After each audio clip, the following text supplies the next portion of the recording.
ನಮಸ್ಕಾರ ಸ್ನೇಹಿತರೆ, ಇವತ್ತೊಂದು ನಾನು ಒಳ್ಳೆಯ ಮಾಹಿತಿಯೊಂದಿಗೆ ಬಂದಿದ್ದೇನೆ. ಅದೇನೆಂದರೆ, ಮಾರ್ವಾಡಿಗಳು ಶ್ರೀಮಂತರಾಗಲು ಈ ಥರ ಗಂಟಲ್ಲಿ 3 ವಸ್ತುಗಳನ್ನಿಟ್ಟು ಪೂಜೆ ಮಾಡ್ತಾರೆ. ಹಾಗೆ ಇದನ್ನು ಯಾರಿಗೂ ಕಾಣದೇ ಇರೋ ಥರ ಇಟ್ಟಿರ್ತಾರೆ. ಈ ಗಂಟಲ್ಲಿ 3 ವಸ್ತುಗಳಿದೆ. ಅದನ್ನು ಪೂಜೆ ಮಾಡೋದ್ರಿಂದ ಲಕ್ಷ್ಮಿ ಮನೆಯಲ್ಲಿ ಸದಾ ನೆಲೆಸಿರ್ತಾಳೆ. ಹಾಗೆ ಹಣದ ಕೊರತೆ ಅವರಿಗೆ ಇರೋದಿಲ್ಲ. ಇದನ್ನು ನೀವು ಮಾಡಬೇಕು ಅಂದರೆ ಶುಕ್ರವಾರ ಅಥವಾ ಅಮಾವಾಸ್ಯೆ ದಿನ ಮಾಡಬಹುದು. ಒಂದು ಕೆಂಪು ಬಟ್ಟೆ, ಬ್ಲೌಸ್ ಪೀಸ್ ಆದರೂ ಆಗ್ಬೋದು, ಕೆಂಪು ಕಲ್ಲರೇ ಆಗಿರಬೇಕು. ಅದರಲ್ಲಿ ಲಾವಂಚದ ಬೇರು ಸ್ವಲ್ಪ ಒಂದು ಮುಷ್ಟಿಯಷ್ಟು ತಗೊಳ್ಳಿ. ಹಾಗೆ ಎರಡನೇ ವಸ್ತು ಕೆಂಪು ಗುಲಗಂಜಿ. ಅದು ಎಷ್ಟೆಂದರೆ ನಿಮಗೆ ಮುಷ್ಟಿ ಎಷ್ಟು ಬರುತ್ತೆ ಅಷ್ಟು, ಅಥವಾ 21 ಅಷ್ಟು ಗುಲಗಂಜಿ ಬೇಕಾಗುತ್ತೆ. ಗುಲಗಂಜಿ ಮತ್ತು ಲಾವಂಚ ಬೇರು ಇವೆಲ್ಲ ಗಂಧಗಿ ಅಂಗಡಿಯಲ್ಲಿ ಸಿಗ್ತದೆ. ಅಲ್ಲಿ ನಿಮಗೆ ಎಷ್ಟು ಬೇಕೋ ಅಷ್ಟು ತಗೊಳ್ಳಿ. ಹಾಗೆ ಮೂರನೇ ವಸ್ತು ಯಾವುದಂದರೆ ಕುದುರೆ ಲಾಳ.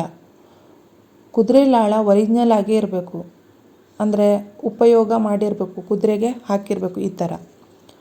ಆ ಥರ ಹಾಕಿದ್ದನ್ನೇ ತಗೊಳ್ಳಿ. ಆ ಥರದ್ದು ಎಲ್ಲಿ ಸಿಗುತ್ತೆ ಅಂದರೆ ಕುದುರೆಗಳನ್ನು ಸಾಕ್ಕೊಳ್ತಾರಲ್ಲ, ಅಲ್ಲಿ ಸಿಗ್ಬೋದು. ಸ್ನೇಹಿತರೆ, ನಾನು ಯಾವ ಥರ ಗಂಟನ್ನು ಕಟ್ಟಬೇಕು ಅನ್ನೋದನ್ನು ಎಕ್ಸಾಂಪಲಿಗೆ ತೋರಿಸ್ತಾ ಇದ್ದೀನಿ. ಸದ್ಯಕ್ಕೆ ನಾನು ಕಾಯಿನನ್ನು ಹಾಕಿ ಕಟ್ತೀನಿ. ಈ ಥರ ಕಟ್ಟಬೇಕು. ಒಂದು ಕೆಂಪು ಬಟ್ಟೆಯಲ್ಲಿ ಲಾವಂಚದ ಬೇರು, ಗುಲಗಂಜಿ, ಕುದುರೆ ಲಾಳ ಈ 3 ವಸ್ತುಗಳನ್ನು ಗಂಟು ಕಟ್ಟಿ ದೇವರ ಮನೆ ಕೋಣೆಯಲ್ಲಿ ಯಾರಿಗೂ ಕಾಣದೇ ಇರೋ ಥರ ಇಟ್ಟು ಪೂಜೆ ಮಾಡಿ. ಆ ಗಂಟು ಕಾಣುತ್ತೆ ಅಂತ ಅನಿಸಿದರೆ ಒಂದು ಡಬ್ಬದಲ್ಲಿ ಹಾಕಿ ಇಡ್ಬೋದು. ಸ್ನೇಹಿತರೆ, ನೀವು ದಿನನಿತ್ಯ ದೇವರಿಗೆ ಪೂಜೆ ಮಾಡೋ ಸಮಯದಲ್ಲಿ ಆ ಗಂಟಿಗೂ ಸಹ ಪೂಜೆ ಮಾಡ್ತಾ ಬನ್ನಿ. ನಿಮ್ಮ ಮನೆಯಲ್ಲಿ ಲಕ್ಷ್ಮೀದೇವಿ ಸದಾ ನೆಲೆಸಿರ್ತಾಳೆ. ಹಾಗೆ ಹಣದ ಕೊರತೆಯೂ ಇರೋದಿಲ್ಲ, ಹಣದ ಹರಿವೇ ಇರುತ್ತೆ.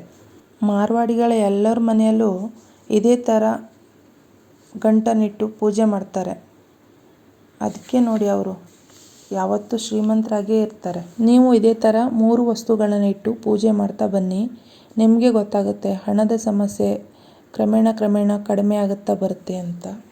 ಸ್ನೇಹಿತರೆ, ಈ ವಿಡಿಯೋ ನಿಮಗೆ ಇಷ್ಟ ಆಗಿದ್ದರೆ ಪ್ಲೀಸ್ ಸಬ್ಸ್ಕ್ರೈಬ್ ಮಾಡದೇ ಇದ್ದವರು ಸಬ್ಸ್ಕ್ರೈಬ್ ಮಾಡ್ಕೊಳ್ಳಿ. ಹಾಗೆ ಲೈಕ್ ಮಾಡಿ. ಹಾಗೆ ನಿಮ್ಮ ಫ್ಯಾಮಿಲಿ ಫ್ರೆಂಡ್ಸಿಗೆ ಶೇರ್ ಮಾಡಿ.